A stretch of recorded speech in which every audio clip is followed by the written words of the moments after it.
Endobeso. Kutenda mu mukaaga tonzisiro tifama. Ekintu ky'omuziki. Amanya nedobozo mukunja Ruthi Wanyananko kabogoza mu programu Endobeso wangambye ndi kukubireko olina akazibu ka mangu. Sebo akazibu kenyina sebo. Yino omukyala bamuta Nakalembe. Namuzaalamu abaana bataano. Naye omukyala oyo nayawukana naye mu nsonga yaranise eddogo kuyombayomba biki nga sigenda kumusobola.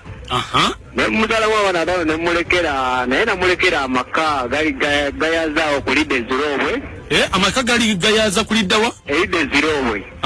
Naye nawuliddeko bw'anoonya abaguzi ayagala kutundawo kati kyenyagala okumanya njagala ayagala kutundawo. Kakati? Amaka gano gali ku kikupuloti gali ku ttaka. Amakago gali ku ttaka. Ttaka ddene. Kakati gwe wagenda okulaba nga tosobole kumalako naye ko gwe ndikamulekerewo n'abaana. Kuba abaana bange naye akamulekerewo n'abaana nge embeera ze sigenda zisobola nga akyuse nnyo. Ebintu byabitaddemu eddagala ayomba cyanga nengamba waaye kamuleke. Kakati gwe ani yakugambye nti yitire eno lwaki togendayo n'omubuuza omukyala?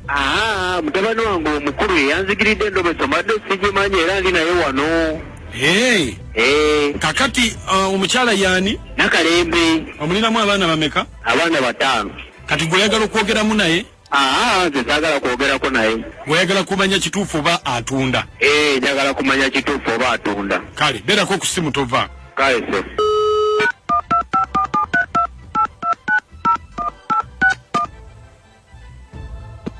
To copy this call of you, press star. Did you know that elephants stay pregnant? Hello. Nyabo. Anzi. Yebaleko nyabo. Kale sebo nawe jebaleko. Kakati oba oli ludda wa? Nze. Ani ono? Anti kakati mbadde nina business gye njagala tukole waliwo yampadde essimu yo. Naŋŋamba nti olinayo ku buploti bw'otunda. Situna ploti ntunda wantu wange wonna. Kituufu sayidi ki kwegamba njagala tulabe engeri kubanga nange nina kye njagala okukola nga kineneko. Gayaza wano ku ludda ezirobwe. Gayaza ku kidde ezirobwe?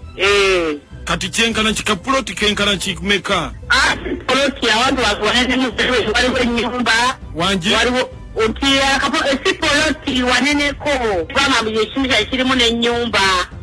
Nyumba nene maka? Nyumba ya maka. Kati mbadde nze njagala kufunako akapuloti obanga 10 ku 10 bwe kati nga nina kye njagala okukolerawo. Nze situna akapuloti abantu wonna ntundawo. Oyagala kutundawo wonna? Iye. Bannange mbadde njagalako kantu katonotono. Nedda situndako katono ntundawo wonna. Kubanga nze sente ze mbadde nnina zirabika tezijja kusobola kugulawo wonna. Sente njagala omwana naye baleka gwe toli muguzi kuba njagala tundawo wonna. Kati gayaza kiri sayidi kikuluguudo luliwa? Gayaza mu tawuni ku kidda ezirobwe. Ku ttaka eryo kuliko kinaki kubanga ye sente kakati kati katumalirize ki? Bwe mba nsazeewo kugulawo wonna. Olwo mba ngula mu sente nga mmeka? Naye kati ate oyinza okugula awantu w'otalabye. Olina okujja n'olambula n'olabawo ogenda okugwa ntuteesa. Tekyetaagisa nawe bw'ombuulira mba ntegeera kubanga newe mba sirabye. Abatuteese tuteese. Wandize senga obadde muguzi wanze ntuteesa. Nolaba ekintu ky'ogula ne nkulamulira nga nawe woogula olabyewo. Anti kakati osobola okusooka okumbuulirako ku biriko kubanga newe mba sizze gwe ebiriko obimanyi. Baleka gwe toli muguzi. Ndi muguzi mukwano. Ombuulirako ennyumba ogiŋŋambye ng'ennyumba ogiŋŋambye. Nze ntunda wantu wange wonna wanene mulimu ennyumba ery'emiti kati osobola n'ogisala n'ogikolamu ky'oba oyagadde nze njagala kutunda kuvaawo buvi. Kati olwo gw'oviirawo ki? Bakukyalo bannemesezza sikaana n'abantu waliwo amalogologo okola nga nze mbadde ntunda nzeyo neeyongereyo. Kati gw'obadde oli mu ssente nga mmeka gwe mu ndaba eyiyo kale wadde ŋŋenda kujja naye gwe oli mu ssente nga mmeka? Miliyoni nga 7. Wangi nnyabo? Miliyoni 7. Miliyoni 7 nawe oba otunda kyegayaza ku kidde ezirobwe kati olwo atunda kololo atunda ki? Wala nnyo okuva eggayaza tawuni obanga agimalako kidde ezirobwe kulabyawo. Awo osedde kubanga ekidde ezirobwe ne kololo miliyoni 7 kati agule kololo agula miliyoni 15.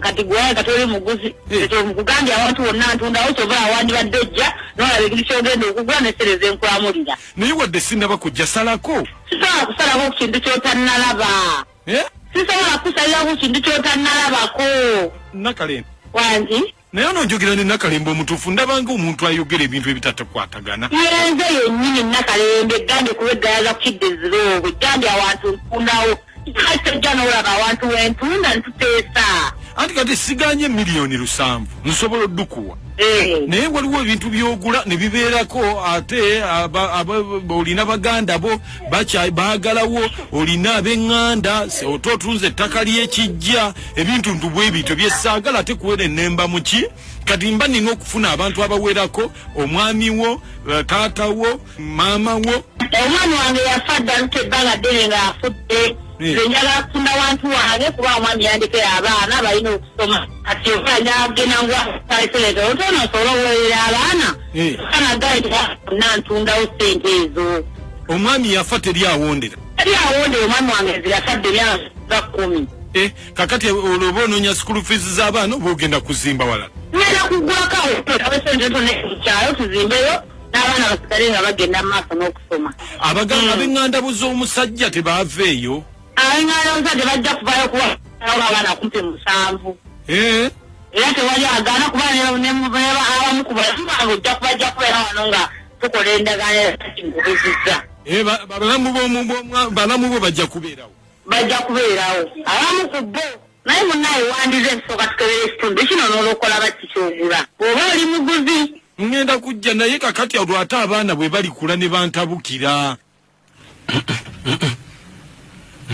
kati omukomyawo kyabadde ayagala takifunye akifunye reporter abantu mu balanguzi ku 96.3 BTFM mbadde maze akabanga nga nkunoonya Wisdom Kaye anyatwaye wayemu ku nsonga eziriwo essaawa zino ezazaala Toto ne Kenzo embeera eno ng'ogiraba oti omwana Zahara Toto waffe omulungi bw'atyo twakubanga ssente n'akuwa emmotoka nga ya bubbi amazima kyogereko byebyo byemugamba bendi Kenzo kyekyo kyennyini oli mutuufu mulivinga obulamu obwaddinaayo oyagala ssente wa Museveni w'otugamba olina ssente kyogereko okoze bulungi n'otwogerako tubeerayo nga tusirise ne ssente zaffe naye nga tebatulabawo oli international w'obeginga olaba Wisdom obwedda nkunoonya nga nyagala obeerewo nono Toto naye ng'akolaki naye nga naye waali ayogera ensonga ze kankubulayo ekintu kimu ate bana baala kyenjagala okubagamba waliwo abo abavubuka be munyooma naye nga basobola okuwa obulamu obweyagaza good life naye Toto yadde atukuyeko bambi eddenzi wali etegereza bulungi naye kati oleese oli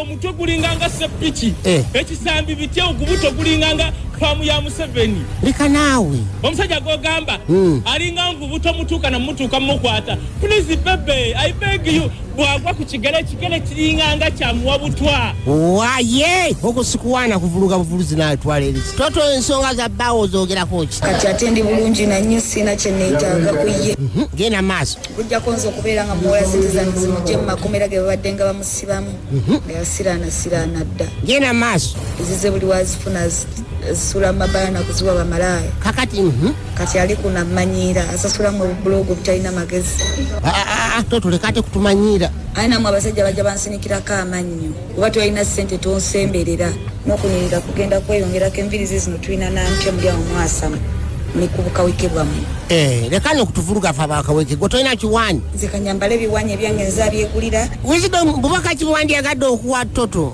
nasobola kubutambulirako mu bulamu bwe stop living a life of denial ndoza Toto owulidde live your life stop living a denial Toto kati baako n'obubaka bwowa Wisdom obusembayo bunamuyisa mu bulamu bwo obwo mu maaso temuddamu kunsinikirako mannyo special reporter abantu mu balanguzi ku 96.3 BTFM